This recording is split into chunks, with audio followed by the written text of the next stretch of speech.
I'm Heather, and this is the Living with Addiction podcast, where I show you how you have more power than you realize when it comes to helping yourself and your child that's struggling with addiction.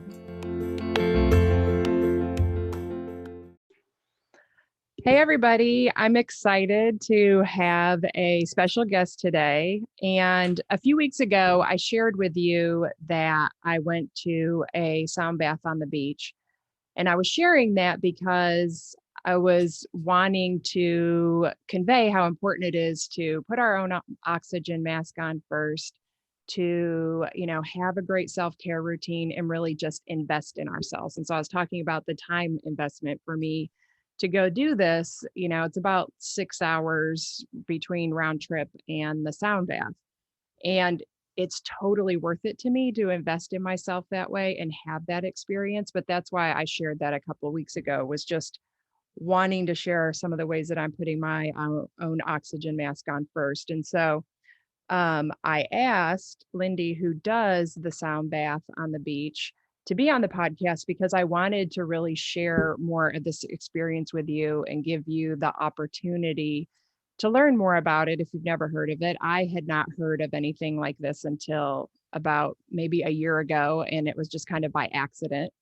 So, and it's just been such an amazing experience for me to, I think, like, we get so easily stuck in that fight or flight when our kids are struggling with addiction. And we need ways to calm down our nervous system so that we can remain healthy ourselves and, engage in, finding solutions that are sustainable instead of being stuck in that fight or flight and not being any good to ourselves or our kids. So that's why I wanted to ask Lindy to be on today. And do you want to introduce yourself, Lindy, and tell us a little bit about you? Sure, Heather. Thank you very much for inviting me today. Thank you for having this available for people that are struggling out there. And the information is really, really valuable. Oftentimes people don't have this information available to them, right? Until we stumble upon something like that. So my name is Lindy Romez. I've been doing sound healing in the St. Pete area for over 5 years now. I'm a trained musician. I'm a veteran. I served 3 years in the Army as a musician as well. I work with veterans suffering with post-traumatic stress, and anyone that are having any sort of underlying issues. Most of us that are struggling something within our bodies and minds, first, it happens in the mind. We're struggling with things in our life, and then it makes manifest in the physical body or even in the energetic body. So, yeah, I totally agree. And that's what one of the reasons that I sought out energy healing and sound healing was trying to figure out, I was a numb person for so long. How do I get that? How do I get all these emotions out of my body now that I'm ready to process them? Right. Well, I'm glad you mentioned that because a lot of people are running away from something. Yes. Right. Especially emotionally. If it gets too tough and it gets hot in the kitchen, we want to run out. It gets too tough emotionally, we want to close the doors, we want to close off anything that's uncomfortable. And this life is all about feeling fully. So if we are not feeling fully in our everyday experience, we are going to have issues on down the road. Period. Yes, I totally agree. Mm-hmm. I used to have a lot of physical pain in my body for no reason because I was pushing down my emotions for so long. And, I just was going to the doctor all the time, trying to figure out what was wrong with me. I felt awful. And, but I did not make the connection until a couple of years ago that it was because I didn't want to feel anything. And so I just push it down into my body, and I felt horrible all the time because of it. So now I'm like the poster child for feeling your emotions because it's like so important. And I just want to talk about it all the time. And so I spend a lot of time talking about how to actually process your emotions and what they're signaling to you. Yes. And, it's really brave, especially right now, to acknowledge, for one, that you're having emotions and you're having feelings and you're having opportunities that are not so, I don't like to use issues. So I try to, create it with, because everything is sound and vibration. So we all have things in our life that comes up that is not as positive as what we would like them to be. So Right. anything has any sort of dis-ease in it, we don't know what to do with it, except for if you face it on and you ask yourself really questions, how am I feeling about this? And dive deeper to find out what the root cause, where are you going with this? How are you truly feeling? And honor yourself enough to feel what you feel. Yeah, I totally agree. I think that it just emotions and discomfort, it's just a little bit of discomfort, but I think a lot of that comes from not understanding what the emotion is about and then feeling like you're not, you're knowing you won't be stuck in it. Like I have confidence to go deep into my emotions and allow myself to grieve or feel whatever I need because I know I won't get stuck there. And I know that it's an important part of the process now. But before, I would have avoided it at all costs. And like you said, we're either moving away from how we don't want to feel or towards how we do want to feel. And if we aren't doing that intentionally, then we miss really a lot of opportunities to learn and grow. Correct. Correct. And a lot of people, especially now after and during this pandemic, people want to be in feeling what this normal, they want to get back to whatever normal is. Well, normal is not growing. Normal is just being stuck in the same old and expecting something the same. And if we're not growing, then we're not evolving. If we're not evolving, then we stay stagnant, and no one likes that. No one can appreciate someone that is so stuck in their issues and not wanting to. Everybody can see it too, right? When you're Right. going through things, you're like, we all have friends who are like, okay, that one, Right. she's just good with just staying exactly where she is, and she doesn't even see for looking. And who's going to be the one to tell her? Yeah. So it is our opportunity every day to grow. And of course, with sound and sound healing, it's basically a way to meditate, but in a deep meditative state. Most people cannot meditate. It's Yeah. not physically possible. It is difficult. It is much easier with sound healing. I was very surprised by that. But I had been doing energy healing or, receiving energy healing for like a year. And that's actually how I learned to meditate. It was kind of funny that the lady would come to my house and we were getting disrupted every time. After a while, I was expecting a specific experience. And you talk about this on the beach because we're outside and there's a lot of disruptions. And I was getting very annoyed by the disruptions. And the more annoyed I was by the disruptions, the more there were. And so it actually, though, the good thing about that was it pushed me to start meditating between our sessions so that I could block out the distractions and not be annoyed by them. So it actually really helped me in the long run. Yes. Yeah. It's funny because I know when I talk about it on the beach, I ask people if they were annoyed by the birds, if they're annoyed by the people that are walking and talking and passerby. And if they were, I asked them to add another 5 minutes onto their meditation in the morning. Yeah. Because, right. Because it really, if you're annoyed by something, who is annoyed? Right. So when you're looking outside of yourself, they're annoying you. You think it's the other people that is doing the annoying, but you are the one that's annoyed. They're happy. You Yeah. hear their voices and the birds are happy. You're in nature. So when you are able to integrate yourself, to allow yourself to be in the space of whatever you hear is part of your meditation. And you're grateful to be present right there in the moment without any judgments, because if you look at the one who's annoyed, then one who's annoyed is you.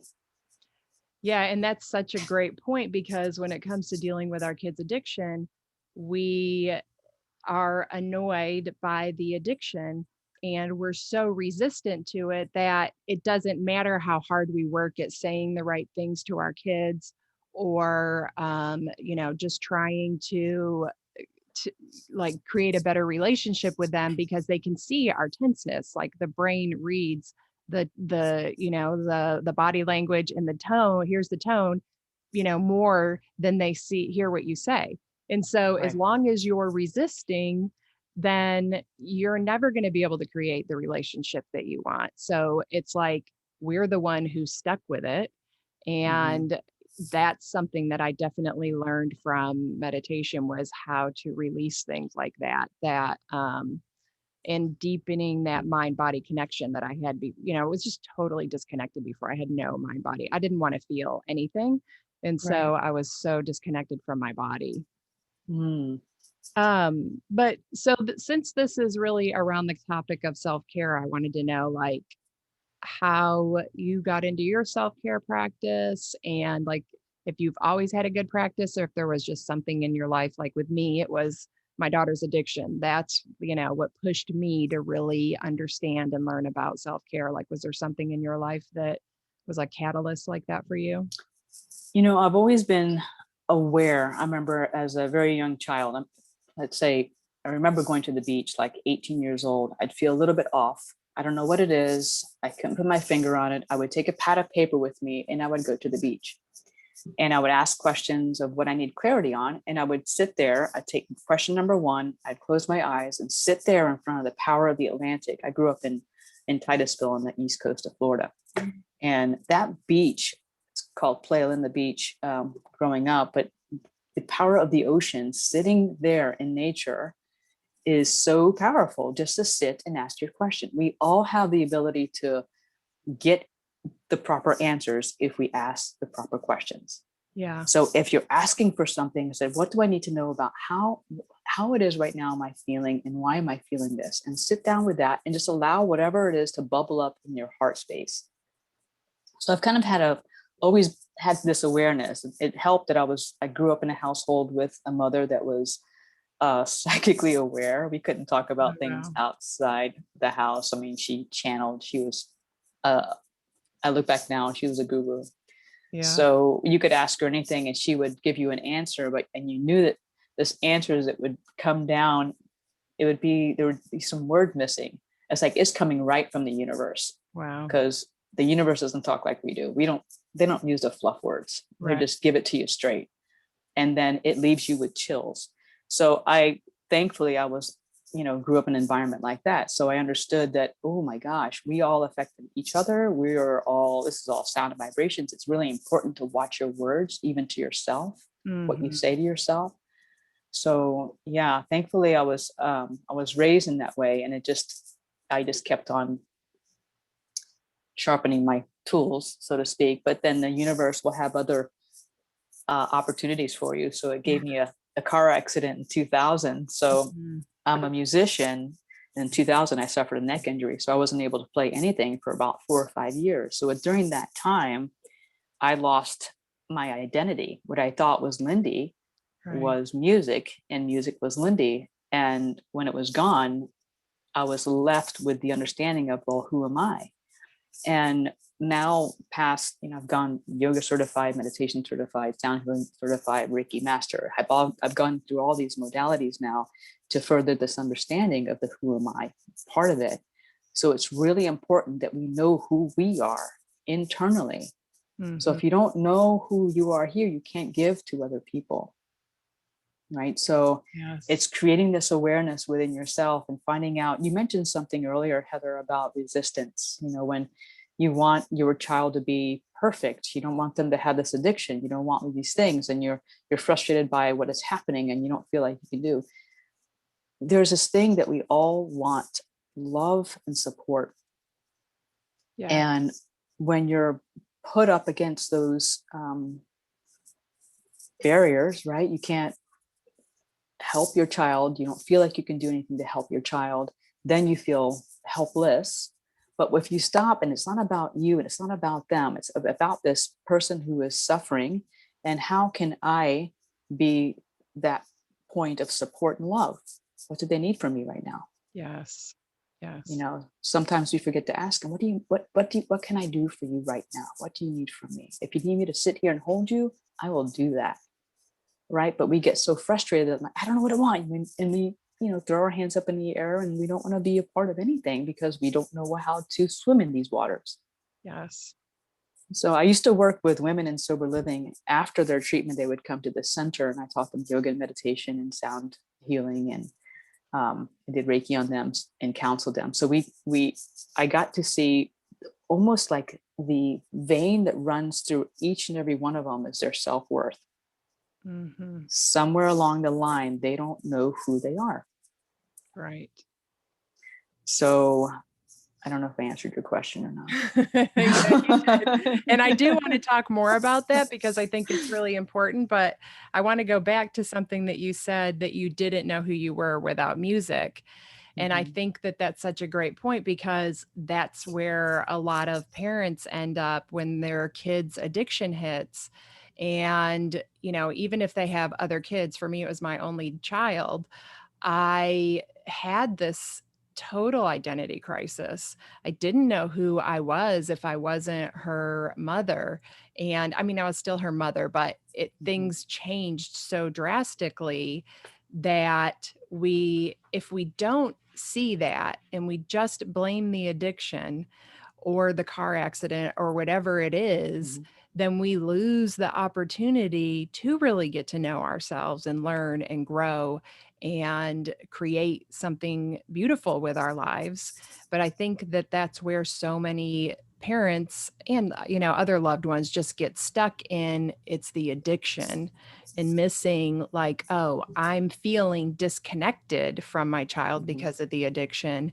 And so, you know, that was another big thing I had to learn, was really how to show up with just love for my daughter, like who she was in that moment, not who she was before her addiction, not who I wanted to be in all of my hopes and dreams for her, but just loving her as she was in that moment, suffering. And I had to learn to love myself the same way. Right. And it's made me a totally different person. And I would have never learned that without this, you know, going through her addiction. Of course, I wish I could have learned it a different way, but, you know, and so that was the path though. And then now that's what I'm trying to get the message out to parents, is that that's really what we have to go through for our own recovery and to support our kids when they're ready. Right. Right. And it's all these experiences that we go through that actually pave our way to what we're supposed to be really doing. It's really helping other people. So you can't teach from a place of not having experienced it. Right. So you mentioned, to go back with after the car accident, I didn't know who I was. For 4 years, I didn't think I would ever play any instrument at all. And that was my reality. I went down such a bad tunnel of my own. Although I wasn't addicted, I couldn't live without painkillers because I was in chronic pain. I was taking anti-inflammatories. And then I got 4 years into it, I decided to take myself off of it. All medical modalities were not working for me, and I was done. Then I started reading everything I could on Buddhism, meditation, Eastern philosophies, and I found what worked for me. Yes. And what worked for me was going back into producing some sound just by sitting in meditation and just toning. So the first time I sat down with, I'm in the middle of writing a book as well, so this is all going to be in there. But the first time I sat down with a tool, which was a meditation prayer beads and a sound or a mantra that I chose to accompany this 108 times. It took about 15 to 20 minutes to do this. The first time I did that, something remarkably changed. I thought I knew the power of sound because I played one of the most powerful instruments in the world, a trumpet. Right. The most subtle sounds, like even the Tibetan bowls emit, what you can sing from, even oming or ahing, just inhaling and ahing on and exhale. These subtle sounds help us to align our bodies and our minds. Yeah. For a moment, we don't think of anything. We're breathing in and we're focusing on making the sound. We feel the resonance throughout the whole body. And that's where all of this started to get a little bit deeper with sound and sound healing, because it's not the loud instruments. It's what we can do for ourselves. Even a small hum. Like there's a meditation called Brahmari. It's called a bee breath. Brahmari is a bee breath in Sanskrit. But if you breathe into the nose and you close your ears and hum however long, you're able to slow down your breath. And you'll breathe within 1 minute about 6 times. And most people in stress breathe anywhere from 15 and higher inhalations and exhalations in one minute. Right. That's huge. So the breath has a lot to do with our nervous system, calming the nervous system, getting into the parasympathetic nervous system versus the fight or flight, the sympathetic nervous system. So yeah, so it's the sounds, it's the vibrations, it's the when you're in that state, you're able to actually get to a place where, oh, this is who I am.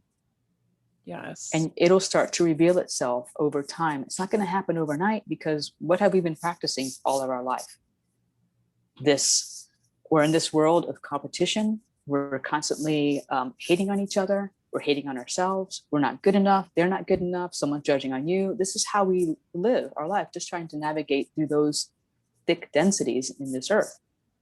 Yeah. And it doesn't have to be like any of that. We create our own reality. So the point of focus, if it's not positive in nature, it's going to be negative in nature, period. Absolutely. We do create our own reality. I never understood that before. I'd heard it before, but until I knew that our thoughts create our feelings, then the light started coming on. Yes. But do you want to explain what a sound bath is, just in case anybody's never experienced one before? Sure. So a sound bath is basically the easiest way to meditate, because you're lying on your back, and it's Shavasana. If you've taken yoga before, it's the last pose in yoga. So it's very relaxing. If you're able to stay still during the time that the sound is being given, then you're able to go into a meditative state. So when the body is relaxed, the mind follows that relaxation. And then when those are in alignment, when the sound starts, it helps to relax the body and actually bring the sounds of the bowls emit frequencies that balance the body and the mind, both physical body and energetic body.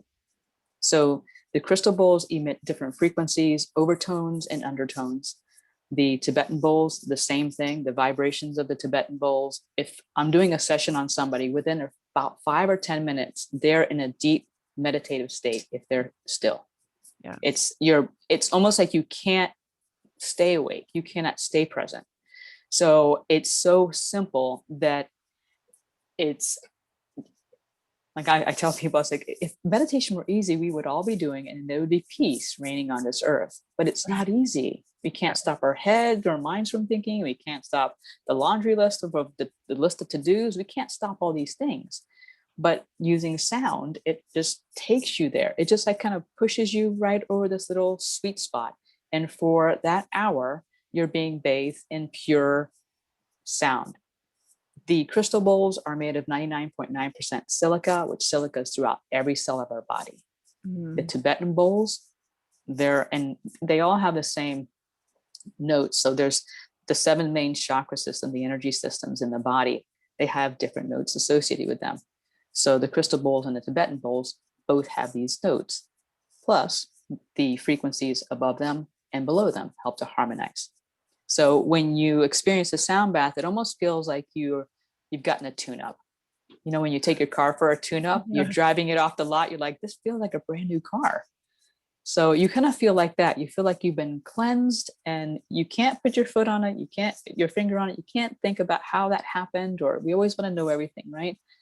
So it's just a way to relax the mind and get the mind into a theta brainwave state, which is a deep meditative state. We cannot do that on our own. So most of us, as we're navigating through our everyday life, we're in this brainwave of beta, which is, the sympathetic nervous system. We're constantly going, doing, having to run and do something. Right. If you're able to drop down at a beta and say you're having to do something like pay bills or do some reading or homework, then the brain waves will drop down into an alpha brainwave, a concentrative brainwave. You can be there for a little bit, and when you're there, you'll feel like you're in the groove. Oh, I can read this book for about 30 minutes and feel good. I'm here. Right. Below that is a theta brainwave state. Most people cannot get there or stay there. So basically, we're stuck in this kind of alpha and beta wave, and more people now are taking things for sleep, because they can't fall asleep. And it makes all the sense in the world, because if your brain is staying in these brainwave states, in order to rest, you have to tap into the frequency just below theta, which is delta. Right. So my understanding with sleep is They say we need 8 hours of sleep, but if you're a meditator, you feel rested with 3 hours of sleep.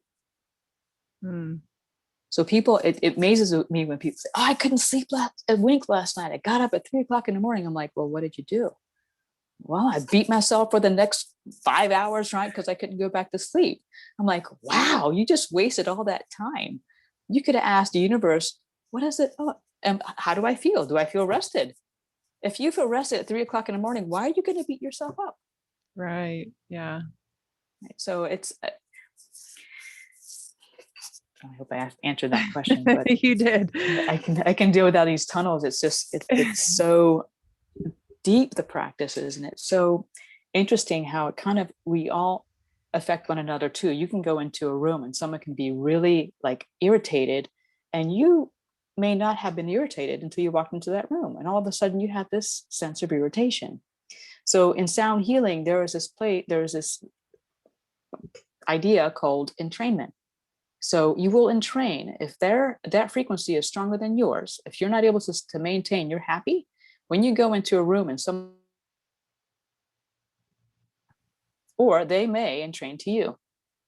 Right. So it's the same thing with the bowls. You entrain to the bowls, to the peacefulness of the bowls. So there's so many things that are happening during the sound bath that over time, I mean, the first time, of course, you definitely know something major just happened here. Yes. But as you come more and more, you're able to get in a deeper, more deeper, and more deeper state of meditation. And then it helps you to start your own meditation, even if it's just for 5 minutes of breathing and just watching your breath. Yeah, it was so powerful to me. That was the first time I went to yours on the beach. That was my second time I had done a sound bath. And I mean, I felt amazing after the first one that I did. My daughter and I went and did it together. And, but that one, I had been experiencing so much heavy stuff for a couple of months. Like I had, been just a couple of months since my breast cancer diagnosis, and my daughter's, had relapsed with her addiction. And I felt so intense all of the time. I was processing such a heavy load of emotions. It's like getting a Mm, fire hose of emotions yes. trying to process. And so, Mhm. I knew that I needed help to get through all of that. And I went really deep. Of course, we're outside, so something, like startled me, but then I had this really beautiful experience of releasing all of that negativity and all of the fear, that I was feeling Mhm. about everything in life. And it was replaced with this sense of being very powerful. And I've really been able to maintain that and keep that with Mm. me ever since that day. Like you said before the sound bath started, that we would walk away a different person. And I was thinking to myself, where, she sounds really confident about that. I don't know about a different person, but I really felt like I walked away it was like the best version of me, Right. and I just left all of that heaviness behind. And honestly, dealing with things has been much easier since then. And of course, that also makes it easier for me to invest the time knowing that that's what's going to happen. Like I'm doing an amazing thing for myself. It was Right. such a beautiful experience that, that's one of the reasons I want to share it with people. I want everybody to get to experience that. It's powerful, and you've experienced it yourself and you know the power of it. But so you don't walk away a different person, you walk away with a little lighter of the same person you are. And there's like these layers. If I said it that way, I apologize.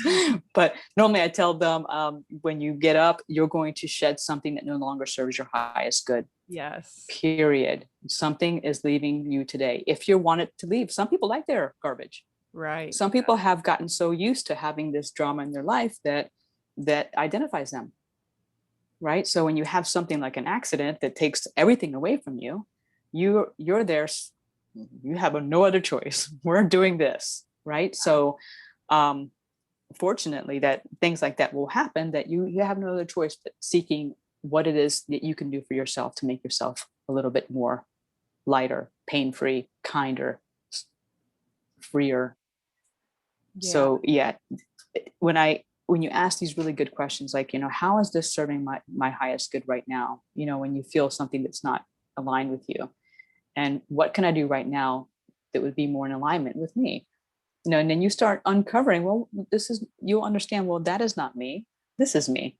Me is right here. Yes. So that's so good.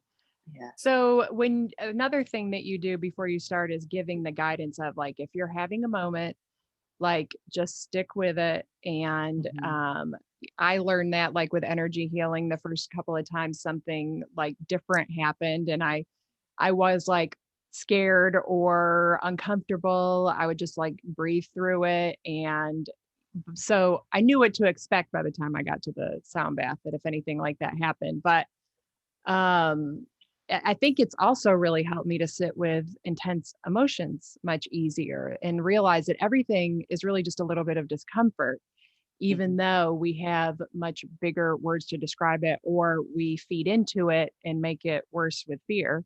So, like, can you talk a little bit about that, like leaning into it and what that's like in the meditative state? Absolutely. So the mind is always wanting to be engaged. And most of us don't have control of our mind. Our mind tells us all these things and creates all these stories that most of them are not true, right?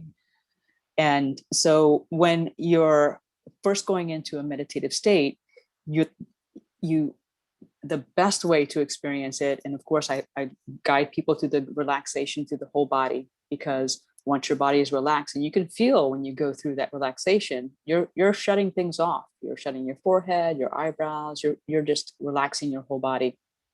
So when your body and your mind's relaxed, then everything else just follows that. So most of us want to think about what's happening. We want to, well, what's happening with this? If it's something startles you, what's happening right now? We want to jump into that. Oh my God, this is a reaction that I need to have right now. So when we live our life primarily in a fight or flight state, we react to everything. Yeah. When you start meditating, it takes that reaction away from you and you begin to become more responsive. Right? So being aware of what it is you're feeling and staying with what you're feeling and feeling fully what you're feeling, knowing that the space that I create there is so really important. People are coming from everywhere. I light incense, I light sage, I sage everyone. It's really important that we're all here and we feel protected and we feel safe to have whatever experience we're going to have. We're holding a space for everyone to relieve themselves from something that's not serving them, period. Right? So, but the more that we meditate, the easier it gets that your mind is not trying to inquire. Right. So when, especially when I come over with the drum is really, really intense, but it's a powerful tool that you will feel empowered just by feeling the drum over you. Right. It's like you feel like you are a part of the drum now. I love the way that feels. Yes, it's amazing. The vibration of the instruments is just as amazing as the sound. Right. So when I'm over people with a drum, I can see what might be happening. So that's why I say that. Over the years, I've noticed that some people will tend to panic because their mind's going to start questioning what is happening right now. I feel all this, whatever is bubbling up in me. I don't know what to do with it. I don't know whatever it is. I don't know what's happening, because when the sounds release these things that are stuck in our body in our energy field, you're not going to know what to do with all that. Right. So when you breathe slow and deep into whatever is happening, you transcend it. And I tell people sound healing is a modality that helps people to alleviate anything that's no longer serving them. Everything that's keeping them from being their best version of themselves. So true. So, but I'm administering sound, and my purest intention is for everyone to be whole, happy, and complete, because we're driving on the same superhighway of this lifetime. It's really important to me that you're happy, that you're whole, you're complete, right? So I'm holding the space. The other part of this whole healing process is the person that is receiving. It's a two-way. It's almost like I'm coming from my house. I'm going to meet you in the middle of the street. You're coming from your house and you're going to meet me in the middle of the street. And we're going to transcend whatever's not serving you right now. We have things to do. We don't need to be holding on to past things that we may not even realize that are there. Some people have no idea what traumas they have experienced in this life or other lives that is still stuck in some sort of version of themselves. And when these things come up, no, you're never going to understand that from any level. This mind, if I've known nothing about spirituality, don't ask any questions. You are never going to know anything. You're only going to be able to experience it. From that experience, you will know. And then when you try to explain to somebody, you're not going to be able to put two words together. Yeah. Because it's because it's not from that space of knowing. Yes. Yeah. I feel better. That's it. That's all. Right? I feel better. I can't say anything else. I don't know what happened. I just feel better. Yeah, that's why I always want to get people to go experience it themselves, because it's something you can't explain if you've never experienced it before. And one thing that I love that you said was about the feeling, creating a sense of safety to feel whatever comes up. And I think that has really helped me, like maybe when I didn't have the confidence in myself to feel whatever came up, that having that person with me who was doing the sound bath or the energy healing, I was confident in them that they could stand with me in it. And it's really actually very similar to coaching. I can stand in somebody's pain with them and hold space for them while they're processing it. And I think that is a great facilitator to us being able to do it on our own. And Absolutely. what you mentioned about questioning, I love that too, because it's so easy for us to get caught up in questioning why our kids are addicted and questioning why they're doing every single little thing that they're doing, that we're just only focused on the problem and we can't get focused on the solution. We just get stuck there. But that's another like discipline that helps us let go and just accept reality for what it is and quit questioning everything. And then it's like the solutions just start moving in and filling up that space that we've opened up that we used to fill with questions. Exactly. And I'm like learning as we're talking, like things that have actually really helped me grow, and maybe why, I've been able to process things pretty quickly. And I think it's because I'm putting together, these experiences where I'm getting energy healing and sound baths with all of the coaching and other work that I do. I think that it really does work well together. I knew that before, but after our conversation, I'm like, this is amazing the way these two things support each other. Right. So the last question I want to ask is about, you talked earlier about working at the sober living place and working with some of those women, and how I just wanted to talk a little bit more about it, how it helped them, because we've talked a lot about how it can help, parents. And I think that for me, it's also provided a connection with my daughter. That's a big deal to me, is connecting to her. I want to have that connection so that I'm like the anchor on one side of her and she's got addiction on the other side of her, pulling her, the other way. But I want to maintain connection with her. And this is such an easy way to connect. Like when everything is tense, I can talk about crystals or chakras or something like that. It's a nice neutral subject that she's always open to.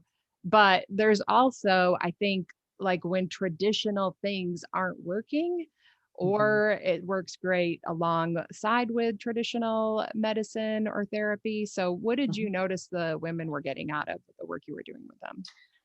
Well, it was interesting because, of course, my modality is totally different.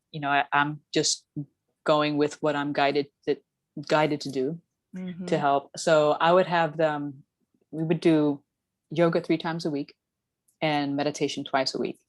And the days that we do in meditation, we would talk about something within an addiction. They would read one of their Just for Today books, and then we talk about that, and something would bubble up from whatever's happening within the group that day or that week. So they would have something to kind of speak to.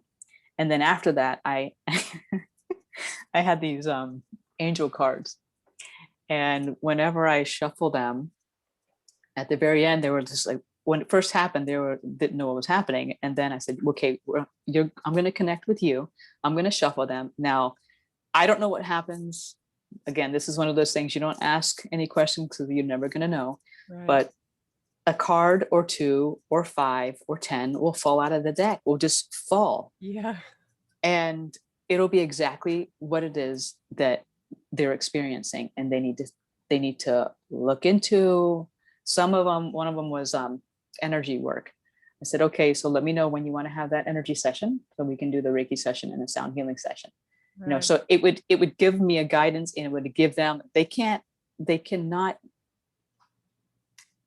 lie or deceive, or like one of the girls didn't have a sponsor and she had been there for 3 months without a sponsor. Right. So of course, newly in recovery, you need a sponsor to help you the rest of it. Right. So the cards outed her. You know, one of them, 8 cards came out and she goes, oh man, I got to read all of these. I'm like, well, let's do this. Put the cards all out. So she put them all out. I said, now read from one end to the other, each heading. And it made a perfect sentence of what she needed to know. That's so amazing. so it's things like this. We are spiritual beings that we decided to inhabit a body. My understanding in this process here, we are 2% our physical body, and that's amazing. This body is amazing, right?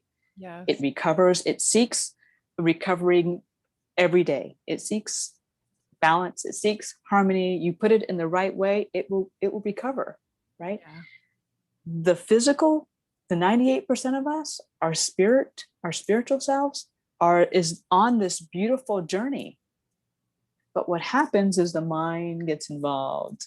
So that's why the yogic and Vedic sciences are backing up meditation and pranayama, breath work, to balance and keep this mind out of the picture, so you can feel into yourself and ask the better questions of your life. So they started to become a little more confident in when they would see like a butterfly would come right in front of them. So they became more aware of the things that they would not be aware of otherwise. They were taking advantage or not. It's like, why is it pouring down? When they were doing yoga, it is raining cats and dogs, but we were under this covering. And one of the girls said, it's a horrible day. I'm like, you see a horrible day? I see a beautiful cleansing day today for this earth. Can you feel that? And then they were able to change their perspective. So it's when you have a negative dialogue constantly happening, yes, it creates more negative dialogues. Yeah. When you change that to a positive dialogue, then it starts to invite more positive dialogues. That's how sound and vibration, it's all in the same thing, right? So I hope I answered that question. Yeah, you did. That's such a great point too, about how easy it is for us to get stuck in a negative state. And then it becomes a state of being, a part of who we are, because our mind and body are in constant connection. And so our body wants to stay the same. And so it's going to create more, we're going to create more thoughts to keep feeling how we feel. And so if we interrupt that process with something positive, then we're going to want to stay in that positive state. So it works just as well both ways, you know, so we can use it for our own good if we know how it works. So I think that a lot of times we get stuck in the differences between us and our kids, but I think we're very similar in that way, that when we're stuck, like for me in the very beginning, I was really, the only difference between me and my daughter was I just wasn't using anything, but I was acting pretty similar to her. And my thought processes were very similar. I was just acting it out in my life in a different way. And so I think like seeing that similarity was such a blessing and helped me to connect with her more and stop judging her. And but it also taught me like how to get myself out of that state and seeking things to help me have, like I used to hear that, like, like it, just the thought that your thoughts really do create your life sounded so just out there to me. But I mean, there's science that backs it up. Right. Like that really does create our life. It doesn't matter what we believe, we're going to create that in our reality. Right. So I think that, again, having something, a different perspective, anything like a sound bath or yoga or, the angel cards or anything like that is a great way to just interrupt those processes. And it's hard to hear that, right? That you're creating your own reality. It's hard to hear that we would take responsibility for what's happening in our life, whether it's positive or negative, right? No one wants to take responsibility, which is what I find that really keeps people from doing a daily meditative practice. They don't want to take responsibility. They don't want to step up to the plate. So I know you talked about something about the thoughts in the mind and the heart. And this is a nice, if you can think of it in this way, when people say, you ask them, what do you think about this? They'll give you a surface answer of what they think about what you're asking. Let's say you're looking at a painting. What do you think about that painting? Well, it's nice. There's not really a lot of words that would bubble up when someone says, what are you thinking about something? But if you ask the same person about the painting and you tell them, look at it and ask them, what do you feel about that painting? And really feel into the painting. Now what? Close your eyes. I just said that I have a whole zip of energy that just went right down the back of my legs. Feeling has your heart, the magnetic field around your heart is 5,000 times stronger than the magnetic field around your brain. Oh, wow. So when you're thinking about something, I refer it to as the attic. It's creepy. No one likes to be up there very long. It's scary. If you go down the stairs and go into the living room where the fireplace is, the dog is there, the family is nice and cozy, watching TV together, spending family quality time, that is your heart. That is the warmth that your heart has.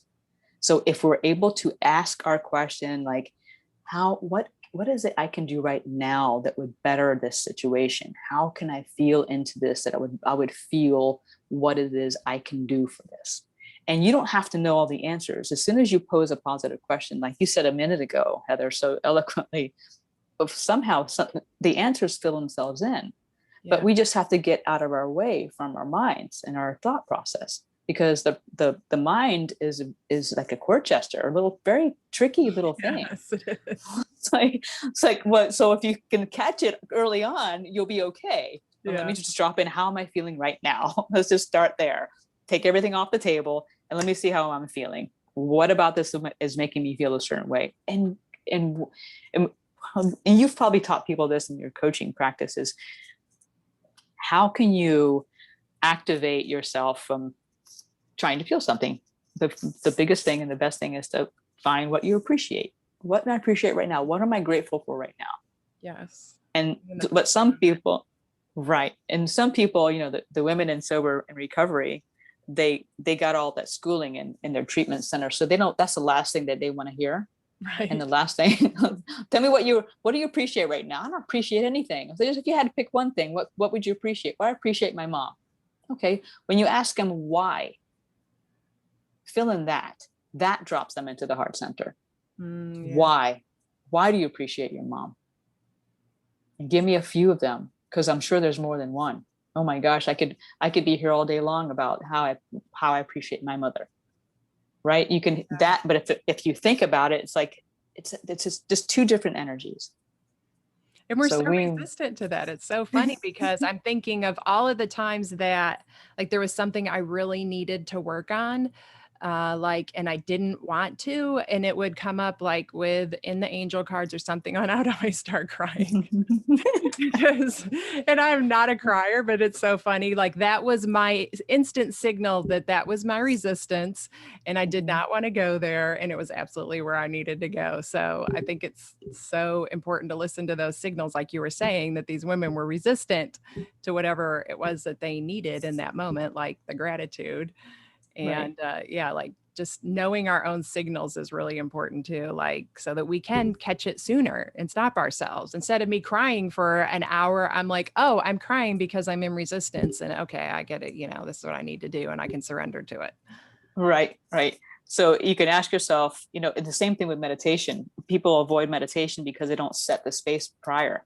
They fail at something because you didn't already plan for that prior, right? Yeah. So they have, if you ask yourself, how can I make this more fun? Yes, I love that. It's my favorite question. Yes, how can I make this? Because you feel the resistance. Okay, and you honor that. Okay, I hear you, Lindy. You're resisting this. How can I make this more fun? What can I do right now that would make this really exciting for me to do?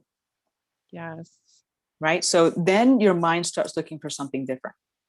So when I coach people on meditation, the main reason why people don't meditate, or I feel they do not set the space prior to sitting down and meditating. They already in their mind saying, oh, I suck at this. I can't meditate. I can't get out of my head. My body hurts. I can't, I'm not going to be able to do that. And I hear that with yoga. I can't do yoga because I'm not flexible. Well, thank God, yoga does not have any prerequisites. The only thing that's keeping you from doing yoga is your mind. Yes. And so if you can meet yourself right where you are, then and say it's okay to do this yoga practice, then you will be okay. So like similarly, when you are going to eat a dinner at home, you've already gone to the grocery store, you have picked your menu, you have cooked, you have set your place. You might have even lit a candle or two, and you're sitting down to dine. Yes. Everything is in line. That is a total feel good. If you're meditating, most are like, oh, dragging themselves to sit down and meditate because they haven't even set the space yet. So I encourage them, okay, just tell yourself you're going to meditate tomorrow morning at whatever time is good for you. So let's say 8 o'clock is a good time for them. You're going to light a candle. You're going to light an incense stick, maybe put some soft music, and you're going to just invite yourself to sit for 5 minutes. And the only thing that you're going to do is just watch your breath as best as you can. Every so often, a little drip of a thought will slip in. Don't kill yourself over that. Just acknowledge the thought is there, and then you go back to the breath. But here you've already set your mind. So the mind will be that thing that's going to try to derail you your whole lifetime unless you get an understanding on how you can be the master of your mind instead of your mind being the master of you. And I don't like the word control. People say, oh, how you can control your mind? Well, you don't control anything because that's also resistance, right? You can understand how it operates and then make it fun. Yeah. Because no one wants to do something you're not going to have fun with.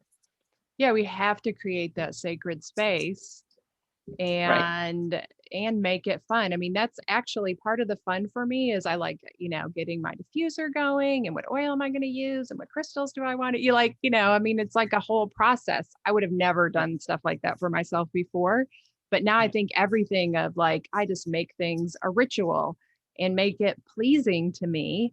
And it just makes it so much easier to create that sacred space, even to sit down and do thought work or something like that. Like I have a whole thing on that before I coach with somebody, like the email that they get tells them to, create a sacred space for themselves. So they can really show up for the coaching call instead of being, in the middle of a busy place and they're totally distracted and they're not really taking the time for themselves.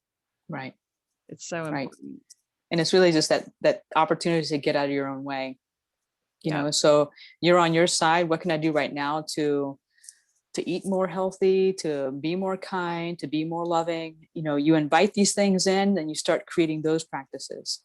And just like you said, now you're excited about picking different oils to infuse with each meditation. And now you're able to go deeper and deeper. Once you've gotten all that stuff out of the way where the resisting of sitting down, once you start to meditate and you open that door of you're able to go somewhere in your meditation, then that, just like you picking your oils, becomes like, oh, I can't wait what happens during my meditations this morning.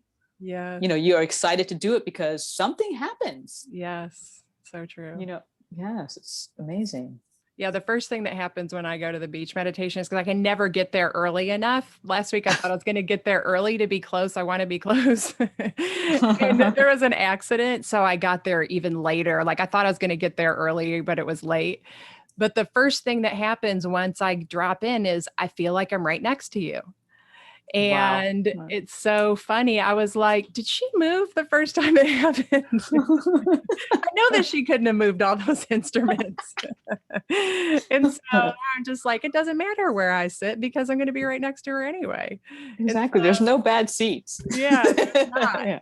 But we could just create, like, I could have been upset about it and ruined my whole experience because I wasn't close, but I just relaxed into it. Next thing you know, like, there it is. I'm right next to you. Doesn't matter if I really was or not. It felt like it. I could feel everything. And it was just, just made the experience that much better for me. So we And can I think create it for ourselves. Yeah. And it's that practice that you've already started with yourself. Before, you said a moment ago, you wouldn't have done that before. You wouldn't have picked any essential oils to meditate with. You wouldn't have done that. Right. Now that you've done that, now you've gotten to a habit of this positive meditation and you're practicing on your own. When you get somewhere, not a lot of people can just zip in after having an accident and being, clogged up on the road to come in and lay in for a meditation and be as open as you are. Yeah. It takes practice. Yeah. And that, if I can say nothing else, meditation is a practice. Yes. Is that your cat? It is. She hears me talking. That's funny. So I think that we have, this was even better than I hoped it was going to be. We covered such great relative information. And so I know that people are going to want to know more about you and especially about your app if they're interested in any kind of sound bath. So you want to tell people how they can get a hold of you and how to get the app? Yes, absolutely. And thank you for that, Heather. So my name is Lindy Romez. You can email me at my Gmail account. So lindyRomez@gmail.com. My phone number is 407-430-2575. So you can message me or call me. I had to yell at her for a second. And then the app is called EchoSync Meditation and Sound Healing app, and it's now available on Android and iOS. There are some things that are changing. I may be changing the whole platform over to a YouTube channel. Mm-hmm. So right now the YouTube channel is available. If people want to go on there and subscribe to the channel, I'm going to start making some changes and adding the content on there. So it's available for them to stream anytime they want to. What's the channel called? It's EchoSync Meditation, but they can. The app. Mm-hmm. Okay. Yeah. Yes.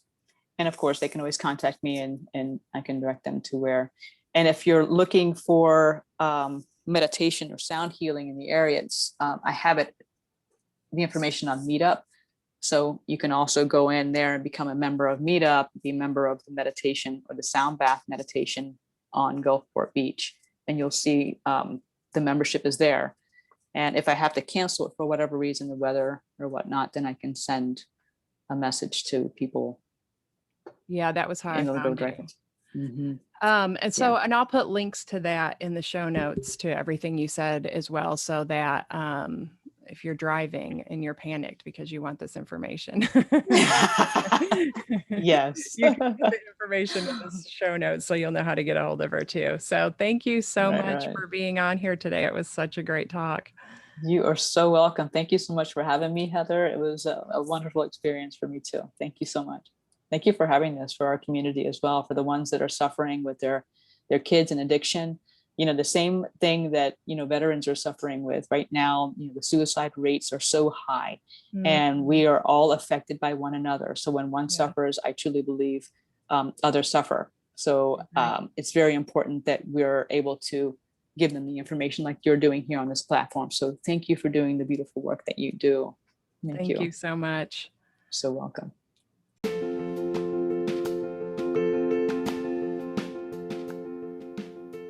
Thank you for listening to this episode. If you want to learn more about my work, go to heatherrosscoaching.com. If you want to help other parents who are struggling with a child's addiction, you can do it 2 different ways. First, you can share the podcast with them directly, or you can share it on your social media. Second, you can leave a review. Talk to you next week.